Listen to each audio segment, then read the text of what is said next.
Germany has decided to send tanks to Ukraine. Ist es rasch 2 Panzerbataillone. Our goal is to quickly make 2 tank battalions available together with our allies. The US says it's sending tanks too. Now, Ukraine already has around 1,200 Soviet-era tanks, but for months it said it needs new ones, especially this, the German-made Leopard 2, which is the most widely used in Europe. Now, Germany's already delivered a significant response to the war in Ukraine. It's the third largest weapons supplier after the US and the UK. It's substantially reduced its use of Russian gas. But on tanks, there hasn't, until now, been a commitment.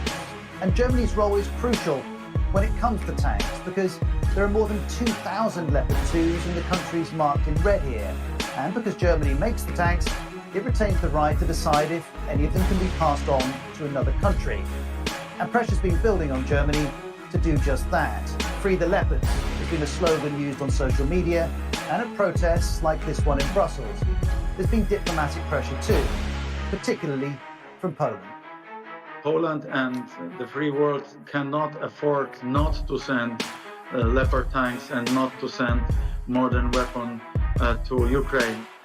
And the decisions around tanks for Germany, for the UK and for others connect to the broader question of what kind of support they want to offer. At the start of the war, the West's focus was on providing weapons for Ukraine to help it defend itself. That has now changed. Britain is giving 14 of these Challenger 2 main battle tanks, as well as 30 of these massive self-propelled guns. As Jonathan Beale explains, this month the UK became the first to promise modern tanks, and now the US is sending at least 30 of its M1 Abrams tanks too. And that's important to Germany.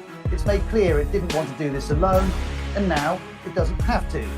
But you may ask whether tanks can really tip the balance. This war is, after all, vast, stretching across eastern Ukraine. And when Russia invaded, it had more than 3,000 tanks and many more in reserve. Nonetheless, some analysts argue Western tanks do matter if they're used well by Ukraine.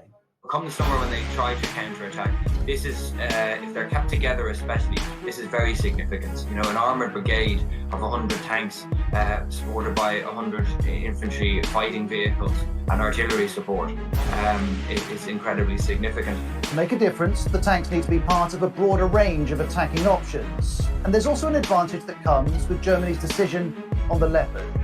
The main thing is they're popular. The Poles have them, the Czechs have them. And so what this means is that it's much easier for the Ukrainians to build a larger force of tanks that all have the same logistics tail. That will now happen. And Germany's history means this decision carries an extra weight. Because of Germany's painful 20th century and its idea of its responsibility to its wartime guilt, the idea of sending German-made tanks into areas where the Nazis once committed atrocities is a difficult thing for German voters to deal with. As the BBC's Jenny Hill has written, less than a year ago, the idea of the German government supplying arms to an active conflict would have been unthinkable.